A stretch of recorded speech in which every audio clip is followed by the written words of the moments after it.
Elder scientist Keithara floated in the control chamber of the bioship Living Symphony, her 4 delicate arms moving across the organic control surfaces with practiced grace. The Zephyrian's pale blue skin rippled with distress patterns as she watched the tactical display.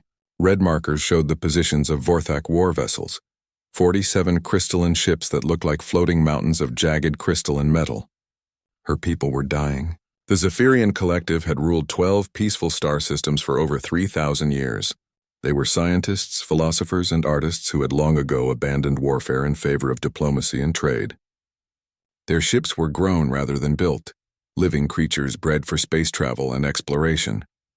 These bioships could heal from damage, adapt to new environments, and even reproduce to create new vessels.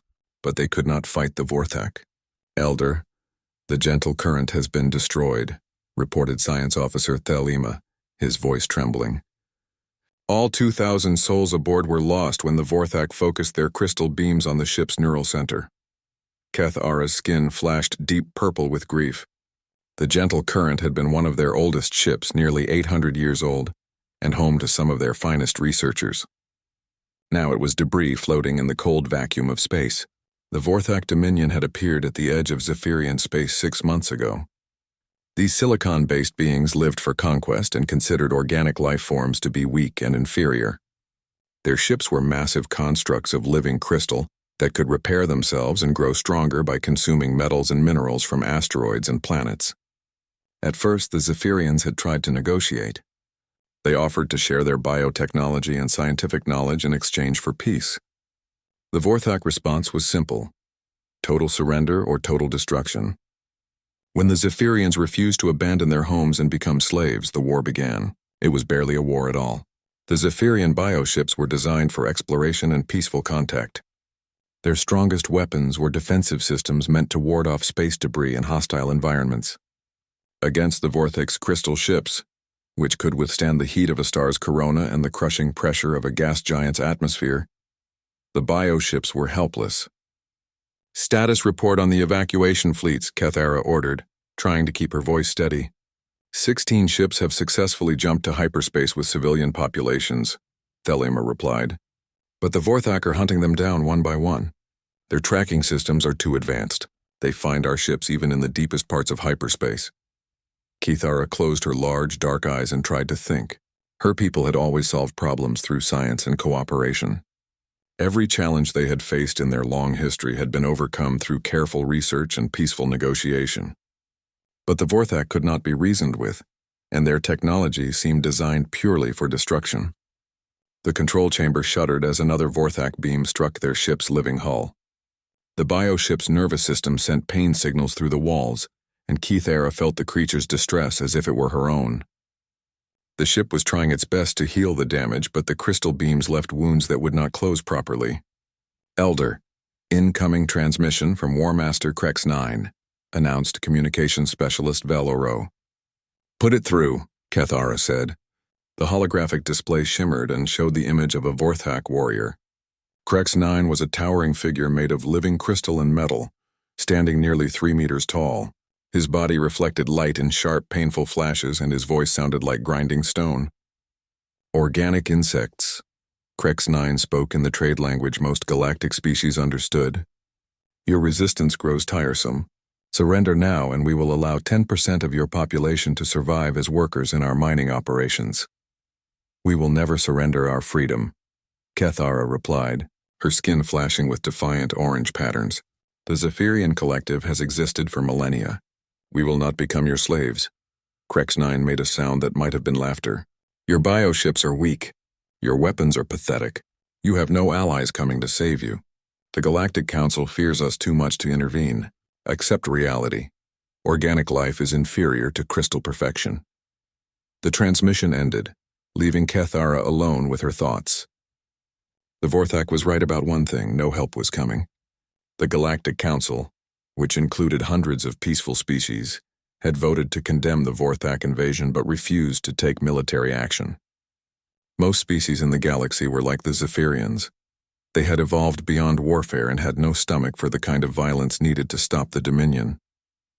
But there had to be someone, In a galaxy with millions of inhabited worlds, surely there was at least one species that still remembered how to fight. Veloro, Kethara called to her communications officer. Begin broadcasting an emergency signal on all frequencies. Include our star charts, tactical data about the Vorthak, and our offer to share all biotechnology research with anyone who comes to our aid.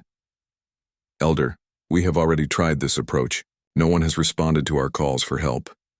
Then we cast our net wider, Kethara said firmly. Beyond the known trade routes, beyond the established diplomatic channels. There are species out there we have never contacted. Some of them might be different. Veloro's tentacles worked quickly across his bioconsole. Signal prepared, Elder. Broadcasting now on maximum power. The message went out in all directions, carried by subspace transmitters that pushed the signal far beyond normal communication ranges. The transmission included mathematical proofs to demonstrate intelligence, star charts showing the location of the Zephyrian systems, detailed scans of Vorthak ships and weapons, and promises of technological exchange. Most importantly, it included Kethara's personal plea. To any species capable of military action, we beg for your assistance. The Vorthak Dominion seeks to destroy all organic life in this sector. If they succeed here, they will continue their expansion until the entire galaxy falls under their rule. We offer everything we have in exchange for your help. Please, if you receive this message and have the power to fight, come quickly. Time is running out. Days passed. The message continued broadcasting even as more Zephyrian ships were destroyed. The evacuation fleets were hunted down one by one, and the Vorthak began moving toward the inner systems where billions of Zephyrians lived in their biocities. Kethara had almost given up hope when Veloro's excited voice filled the control chamber. Elder, we have received a response to our distress signal. What? Kethara spun around, her skin brightening with surprise. From whom? The signal originates from a system far beyond our normal communication range. The species calls themselves humans, and they claim to represent something called the United Earth Defense Force. They say... Veloro paused, checking his readings again. They say they are en route with a military fleet and will arrive in the system within 4 standard days. Kethara felt a surge of hope mixed with uncertainty. She had never heard of humans or Earth.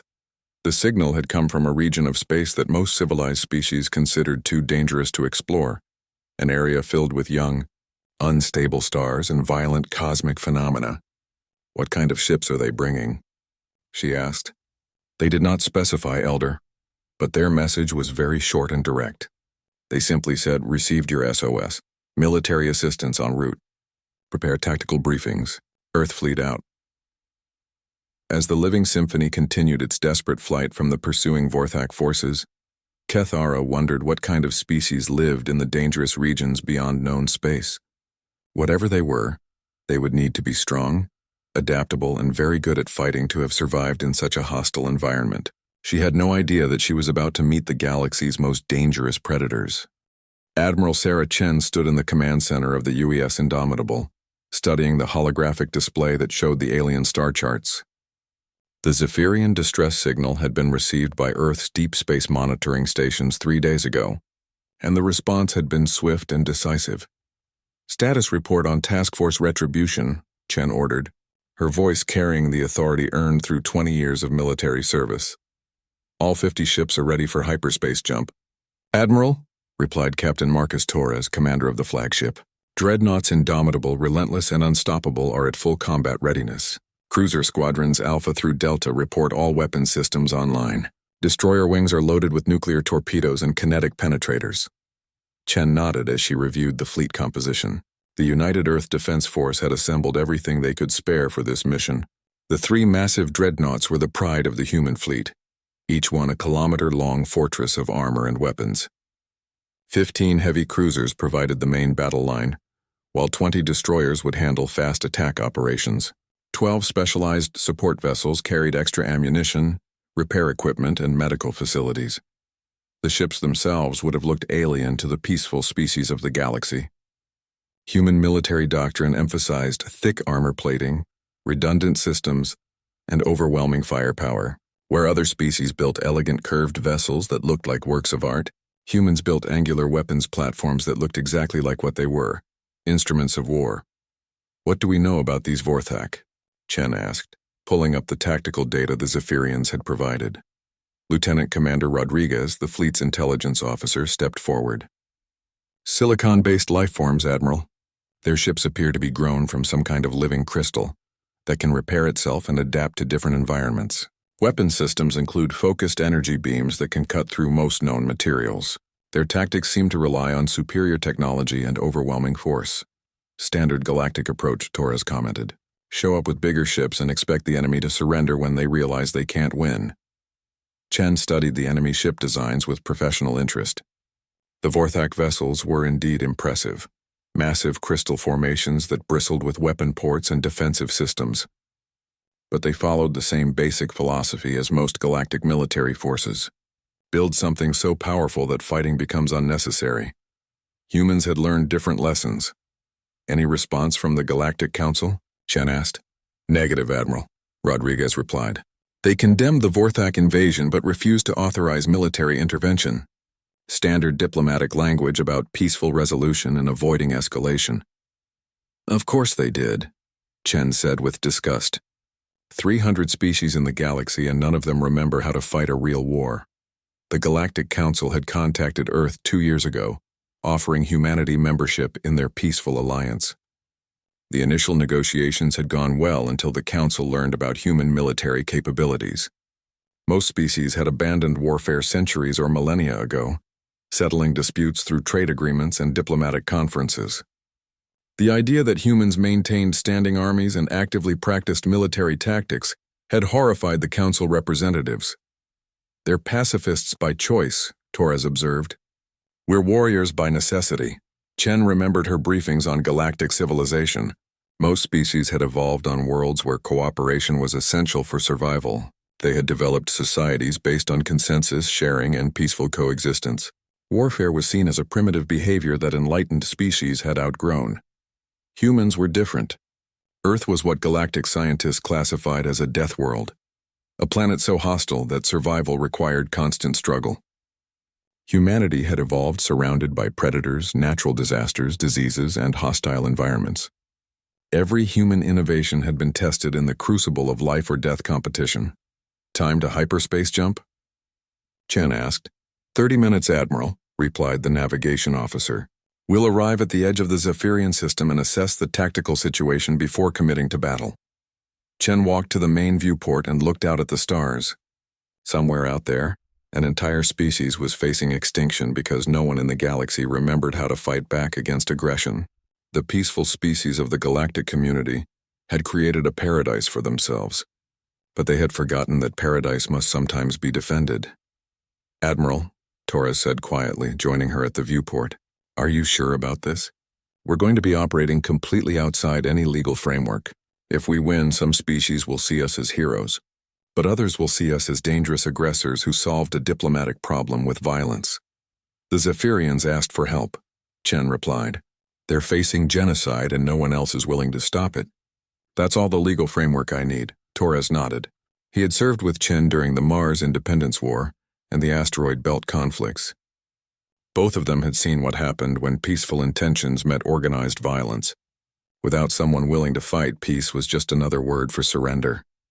Besides, Chen continued, maybe it's time the galaxy remembered that some problems can't be solved with committee meetings and trade agreements. The ship's intercom crackled to life. All hands prepare for hyperspace jump. Combat stations in 30 minutes. Throughout Task Force Retribution, 50 human warships prepared for battle. In the weapons bays, crews loaded nuclear torpedoes and checked targeting systems. In the engine rooms, technicians pushed reactor outputs to maximum safe levels. In the medical bays, doctors prepared for casualties. Unlike the crews of most galactic vessels, the humans showed no signs of reluctance or fear. They had trained for this their entire military careers. Combat was not a failure of diplomacy to them. It was a tool to be used when diplomacy failed. Think they'll surrender when they see us coming? Torres asked. Chen smiled grimly. The Vorthak? Probably not. They seem to understand strength. But they're about to learn the difference between having superior technology and knowing how to use it. The hyperspace jump alarm sounded, and Chen felt the familiar sensation of reality twisting around the ship. In a few hours, they would arrive in an alien star system to fight an enemy they had never seen on behalf of a species they had never met. For a human military force, it was just another day at the office. In the depths of the ship, Sergeant Major Williams briefed the Marine contingents. "Listen up, people. We're going into battle against crystal-based aliens who think organic life is inferior. They've been massacring peaceful civilians for months and nobody has been willing to stop them." The Marines listened with professional attention. They wore powered armor designed for boarding actions and ground combat. And they carried weapons that could punch through bulkheads or vaporize enemy soldiers.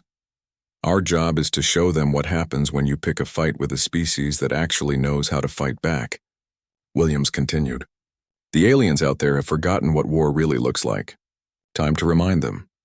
Similar briefings were taking place throughout the fleet. Human military doctrine emphasized initiative, aggression, and the willingness to take casualties to achieve objectives. Where other species sought to minimize losses and avoid unnecessary risks, humans had learned that sometimes the only way to save lives was to be willing to sacrifice them. "Hyperspace jump complete," announced the navigation officer. "Entering the Zephyrian system now." Chen returned to her command chair and studied the tactical display as it updated with sensor information. The situation was worse than the Zephyrian reports had indicated. Debris fields marked the locations of destroyed bioships, and the massive Vorthak vessels were systematically hunting down the few remaining evacuation fleets. "All ships. This is Admiral Chen," she announced on the fleet communication channel. "We have a clear picture of the situation. The enemy is engaged in genocide against a peaceful species that cannot defend itself. Our mission is simple. Stop them." She paused, looking at the display showing 47 Vorthak warships scattered throughout the system. "All ships, prepare for combat. We're going in." The first thing that shocked both alien species was that the humans did not announce themselves. War Master Krex-9 was coordinating the destruction of another Zephyrian bioship when his sensors detected the new arrivals. 50 unknown vessels had appeared at the edge of the system. But instead of broadcasting identification codes and diplomatic intentions like civilized species, they simply began accelerating toward the battle zone at maximum speed. Sensor analysis of the new ships. Krex-9 commanded his crystalline bridge crew. "Unknown configuration." "War Master," replied his tactical officer. "The ships appear to be constructed from metal alloys rather than grown crystal. Design philosophy suggests heavy armor and weapons focus. No identification signals detected. Attempt communication," Krex-9 ordered. Standard galactic protocol required initial contact before any military action. The human response was a spread of nuclear torpedoes launched from extreme range. Aboard the Living Symphony, Kethara watched in amazement as the strange angular ships opened fire without any attempt at negotiation. The weapons they used were unlike anything in the galactic databases. Crude fusion warheads that detonated in brilliant spheres of radioactive fire. "Elder, the new ships are attacking the Vorthak," reported Thel Ima, his voice filled with disbelief. "They are not following any known combat protocols. The Vorthak had never faced nuclear weapons before. Their crystal hulls were designed to withstand energy beams and particle weapons, but the massive kinetic and thermal shock of nuclear explosions created stress, patterns that their self-repair systems could not handle fast enough. The first salvo from Task Force Retribution caught the Vorthak completely off guard. 3 of their smaller vessels suffered critical damage as nuclear fireballs overwhelmed their defensive fields. The crystal formations that made up their hulls began to crack and fragment. "What kind of savages use atomic weapons in space combat?"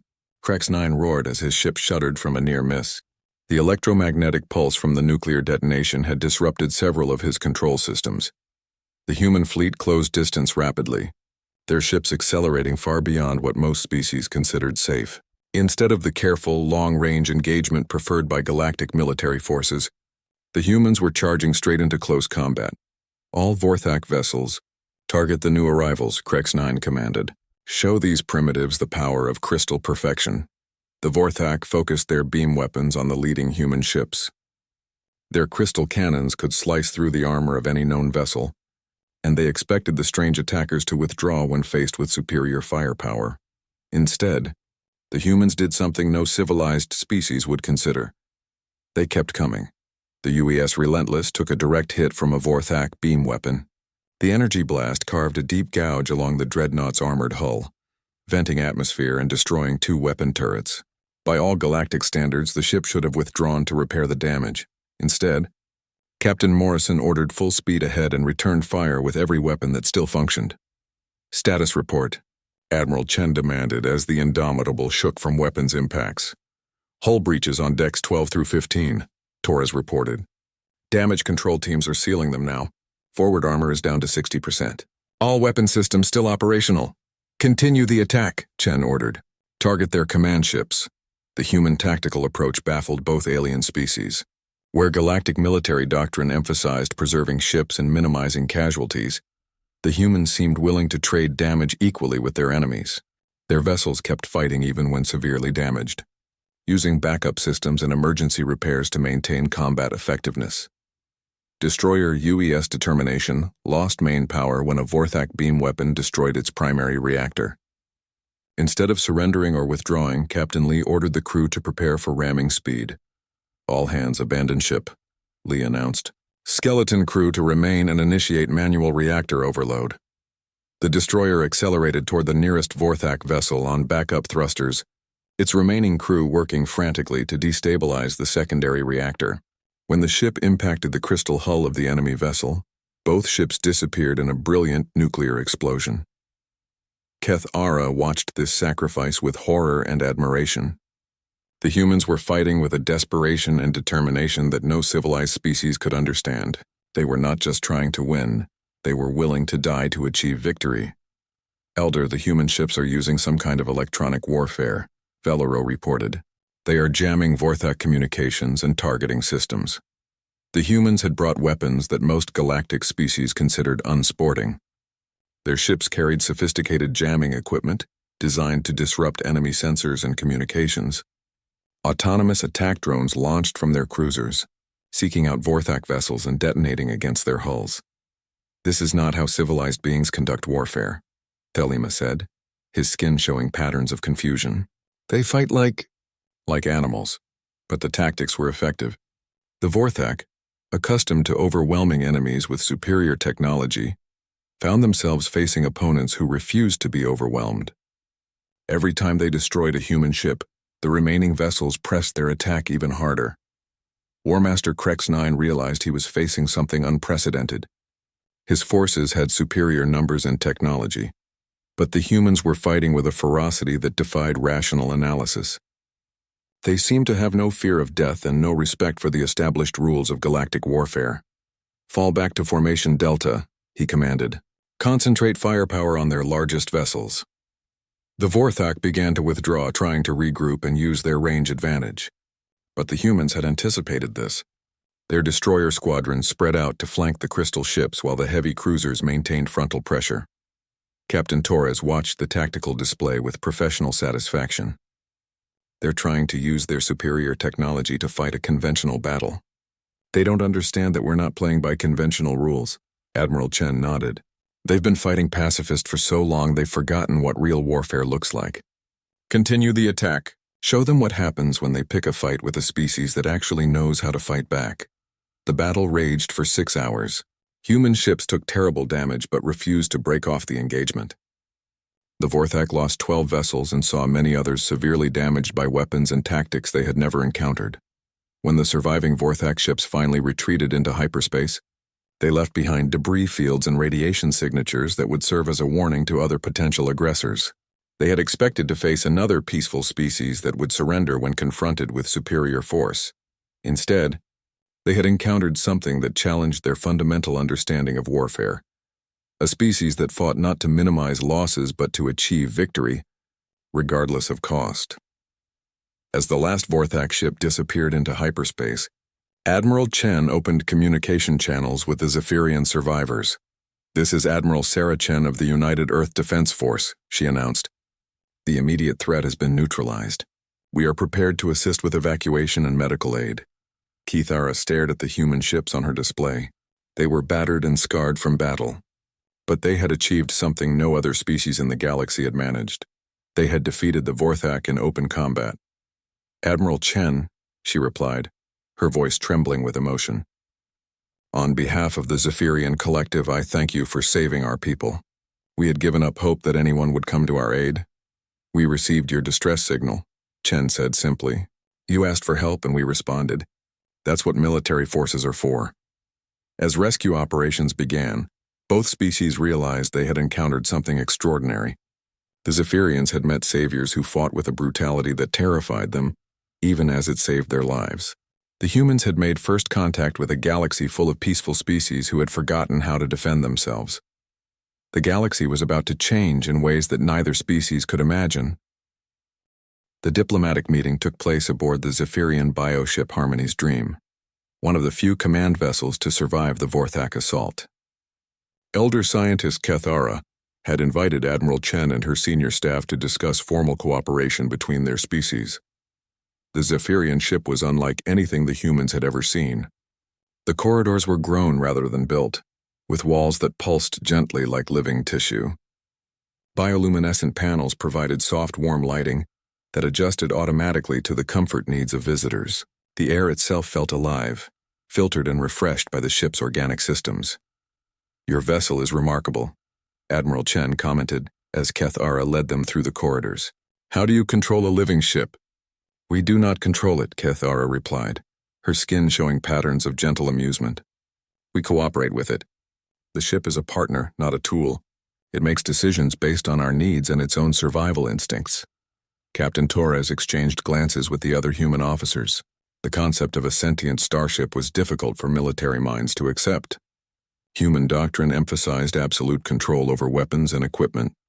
They entered a large chamber where other Zephyrian scientists and officials waited. The room was clearly designed for diplomatic meetings, with comfortable seating arrangements and holographic displays for sharing information. Before we begin formal discussions, Kethara said, we must understand each other better. Your species fought with a ferocity that shocked both us and our enemies. We need to know what kind of beings we are dealing with. Dr. Elizabeth Warren, the expedition's xenobiologist, stepped forward. We appreciate your concern, Elder Kethara. Humans evolved on a world we call Earth, which your databases would classify as a Class 3 death world. The Zephyrian skin patterns shifted to show alarm and disbelief. A Class Tween classification indicated a planet so hostile that most galactic species would require full environmental suits and extensive life support systems to survive for even short periods. That is impossible, said Science Officer Thelema. No intelligent species could evolve under such conditions. The stress would prevent the development of complex social structures and peaceful cooperation. Yet here we are, Chen said with a slight smile. Perhaps your assumptions about evolution need revision. Dr. Warren activated a holographic display showing Earth's environment. Our homeworld has temperature ranges from -40 to +50 degrees Celsius. The atmosphere contains 21% oxygen, which is toxic to most galactic species. The planet is geologically active with frequent earthquakes, volcanic eruptions, and violent weather patterns. The Zephyrian scientists watched in growing horror as the display showed hurricanes, tornadoes, blizzards, and other natural disasters that humans considered normal weather. The gravity is 1.2 times galactic standard, Warren continued. The planet hosts thousands of species of predators, venomous creatures, and disease-causing organisms. Humans evolved not just to survive in this environment, but to thrive in it. Kethara's skin had turned a pale shade that indicated deep distress. How do you maintain psychological stability under such conditions?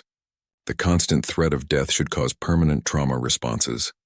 It does shape our psychology, Warren admitted, but not in the way you might expect. Humans develop what we call stress resistance. We actually perform better under pressure and seek out challenging situations. To demonstrate, Warren showed recordings of human recreational activities, mountain climbing, deep-sea diving, extreme sports, and competitive combat training. You deliberately expose yourselves to danger for enjoyment? Asked Veloro, his tentacles writhing with confusion. Risk-taking behavior is hardwired into our psychology, Warren explained. Humans who avoided all danger died out millions of years ago. Those who took calculated risks to gain advantages survived and reproduced.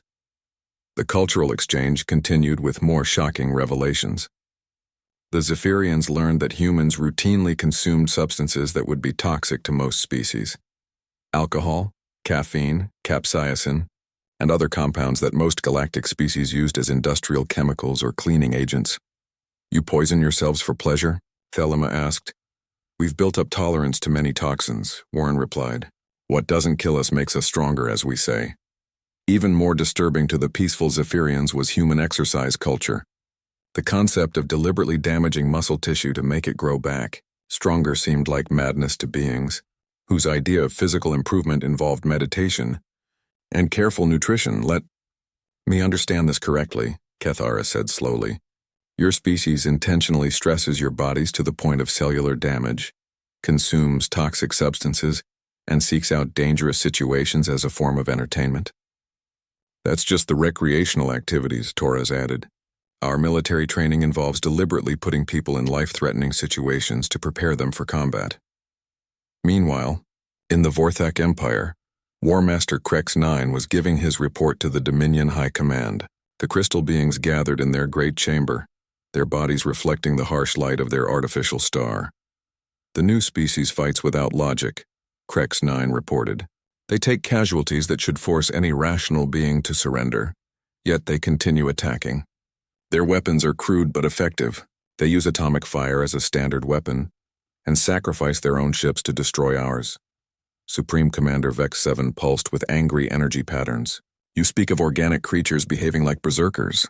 Such behavior is impossible in intelligent species. I have seen the battle records, Krex 9 insisted. They destroyed 12 of our vessels and forced our withdrawal. They show no fear of death and no respect for superior technology. They fight like the old stories of the destroyer races. The destroyer races were mythical species from Vorthak legends, savage beings who lived only for war and conquest. Most crystal scholars believe they were fictional warnings about the dangers of unchecked aggression. Begin intelligence gathering operations, Vex 7 commanded. We must learn more about these creatures before planning our response. If they are truly as dangerous as you claim, the entire Dominion may be at risk. Back aboard the Harmony's Dream, the diplomatic discussions had taken an unexpected turn. The Zephyrians were beginning to understand that they had not just found military allies.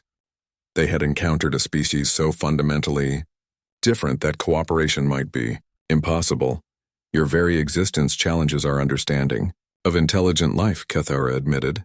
How can a species that evolved under such violent conditions develop space travel and complex technology? Adversity drives innovation, Chen replied. Every human advancement was tested in the crucible of survival. Our technology is robust because it has to work under extreme conditions. Our society is adaptable because rigidity means death. But how do you maintain peace among yourselves? Asked another Zephyrian scientist. If you are naturally aggressive, how do you cooperate? We compete as much as we cooperate, Torres admitted. Human society is built on controlled conflict, sports, business competition, political debate. We channel our aggressive instincts into productive activities. The Zephyrians were struggling to process this information. Their own species had evolved on a peaceful world where cooperation was always more advantageous than competition. The idea of using conflict as a tool for social development was alien to them. There is something else you must understand, Chen said seriously. Earth is not unique. Our surveys have identified dozens of similar worlds in our local region of space. If other species evolved under comparable conditions, you may encounter more beings like us in the future. This possibility terrified the Zephyrians more than the Vorthak invasion had. One species of dangerous Deathworlders might be manageable as allies, but the idea of an entire region of space populated by such beings suggested a future very different from the peaceful galaxy they had known. Why did you answer our distress call? Kethara asked. What do you gain from helping strangers? Chen considered the question carefully. Because you asked for help, and we have the power to provide it. In human philosophy, those who can act have a responsibility to do so when others are in danger. Even if it means making enemies? Especially then, Chen replied. Evil succeeds when good people do nothing. The Vorthak will continue their expansion unless someone stops them. If we don't do it, who will? The meeting ended with more questions than answers. The Zephyrians offered to share their biotechnology and scientific knowledge in exchange for human military protection. The humans agreed to establish a permanent presence in Zephyrian space to deter future attacks. But both species realized they had encountered something that would change the galaxy forever. News of the human intervention was already spreading through the galactic communication networks, and the reactions were mixed. Some species saw hope, finally, someone willing to stand up to aggressive empires. Others saw danger, a violent species that solved problems with warfare rather than diplomacy. As the human fleet prepared to return to Earth with Zephyrian diplomatic representatives, Admiral Chen wondered what kind of future they were creating. Humanity had revealed itself to a galaxy that had forgotten how to fight, and the consequences of that revelation were only beginning to unfold. The emergency session of the Galactic Council convened on the neutral world of Concordia, a planet specifically designed for diplomatic meetings. Representatives from 300 species gathered in the Great Assembly Hall, their various forms of communication creating a cacophony of sounds, lights, and chemical signals. Chancellor Morthak of the Hegemony Coalition called the session to order. The elderly reptilian had served as council leader for 40 years and had never faced a crisis like this. We are here to discuss the emergence of a new species calling themselves humans and their recent military intervention in the War. Vorthak Zephyrian conflict, Morthak announced. Initial reports suggest they defeated Vorthak forces through use of nuclear weapons and tactics that violate several galactic warfare conventions. Ambassador Quintel of the Peaceful Worlds Alliance rose to speak. Her species resembled giant flowers with crystalline centers, and she communicated through controlled light patterns. The humans' actions, while effective, represent a dangerous precedent, she transmitted. They resolved a diplomatic crisis through violence, ignoring all attempts at peaceful mediation. If we allow such behavior, we risk a return to the barbaric warfare of our primitive past. The Zephyrians were facing extinction, countered Ambassador Breknos of the Mining Consortium. The Vorthak had ignored all diplomatic overtures and were systematically destroying civilian populations. Sometimes violence is the only language that aggressors understand. The debate continued for hours as species aligned themselves into different factions. The peaceful species, which made up the majority of the council, demanded that humanity be contained or regulated. The few remaining military-oriented species quietly expressed interest in human capabilities. On Earth, President Martinez sat in the Situation Room with Admiral Chen and the Joint Chiefs of Staff, monitoring the galactic response to their intervention. Intelligence reports indicate the galaxy is split, reported General Stevens, head of Earth's strategic planning. About 60% of species want to limit our military activities. 30% are interested in forming defensive alliances. The remaining 10% are classified as potentially hostile.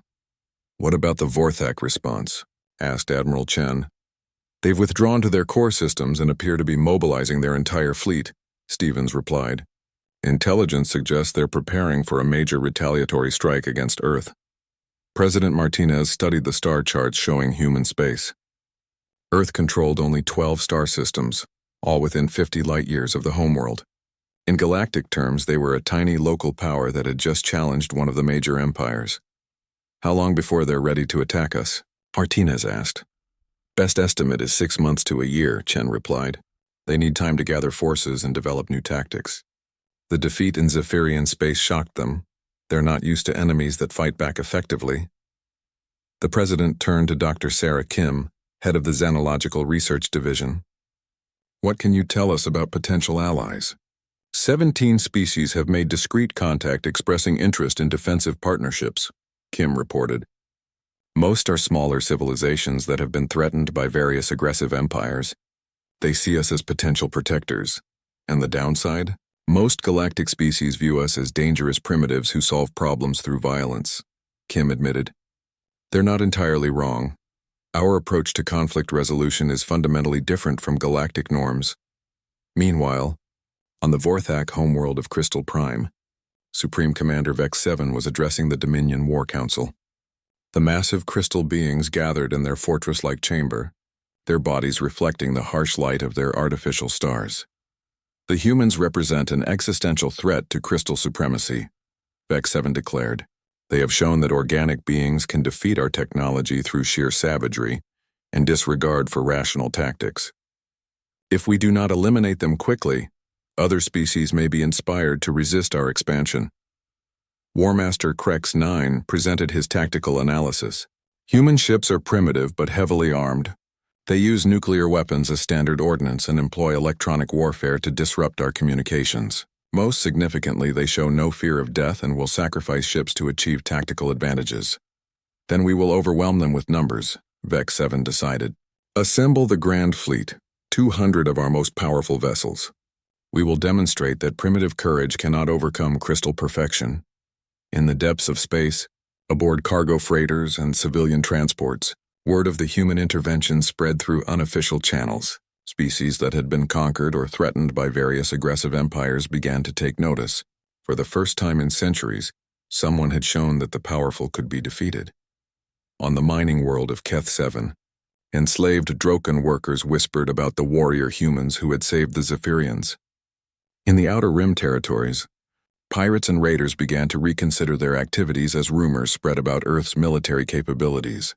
The Zephyrian delegation arrived on Earth 3 months after the battle. Elder scientist Kithara and her team were amazed by humanity's homeworld, not because of its beauty, but because any intelligent species had managed to survive there at all. The gravity is crushing, Kithara complained as she struggled to move in her environmental suit. The atmosphere would kill us in minutes without protection. How do you function under such conditions? We don't just function, replied Dr. Warren, guiding the delegation through the United Nations headquarters. We thrive. Earth has produced 4 billion humans and we're expanding to new worlds every year. The tour of human civilization shocked the Zephyrians. Cities built to withstand earthquakes and hurricanes, industries that operated in temperatures that would freeze most species solid, and recreational activities that involved deliberate exposure to deadly environments. Your entire civilization is a weapon, Thel-Ima observed. Every aspect of your society is designed for survival under impossible conditions. That's not entirely accurate, Warren replied. But it's true that adversity has shaped our development. We build things to last because they have to survive in hostile environments. The formal alliance negotiations proceeded smoothly. The Zephyrians offered to share their biotechnology research in exchange for human military protection. More importantly, they provided detailed star charts and intelligence about galactic civilization. There are patterns we should note, Kethara explained, showing Admiral Chen a galactic map. The peaceful species cluster in the galactic core where resources are abundant and environments are stable. The aggressive empires control the border regions where competition for resources is fierce. And we're out here on the rim, in the dangerous neighborhood, Chen observed. Exactly. Most species assume that anyone living in such a hostile region must be either primitive or extinct. Your existence challenges their fundamental assumptions about civilization. Admiral Chen studied the map with professional interest. The Vorthak Dominion controlled a significant portion of the galactic rim, but there were other aggressive empires in different sectors. The peaceful species in the core worlds had created a paradise for themselves, but they depended on distance and diplomatic immunity to protect them from their more violent neighbors. What happens when word spreads that someone can actually defeat these empires? Chen asked. Unknown, Kethara admitted. The galactic order has been stable for thousands of years. Your intervention may trigger changes that we cannot predict. Those changes were already beginning.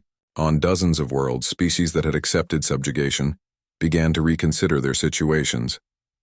If the mighty Vorthak could be defeated, perhaps other oppressors were not as invincible as they appeared. The Second Human Expeditionary Force launched from Earth 6 months after the first contact. Admiral Chen commanded an armada of 200 ships, every vessel the United Earth Defense Force could spare. The fleet included not just military vessels but also colony ships, research vessels, and industrial platforms. Our mission has evolved beyond simple military intervention, Chen announced to her fleet commanders. We're not just fighting a war. We're establishing humanity's place in galactic civilization. The fleet carried 50,000 military personnel, 20,000 civilian specialists, and complete industrial packages for establishing human bases in alien star systems. If the Vorthak wanted a war, humanity would give them one they would never forget. As the massive armada jumped into hyperspace, monitoring stations throughout the galaxy detected the energy signatures. The peaceful species of the galactic core watched with growing alarm as the dangerous primitives from the rim deployed military forces on a scale not seen for millennia. Worlds threatened by aggressive empires.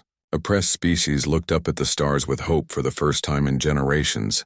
Somewhere out there, warriors were coming who remembered how to fight for freedom.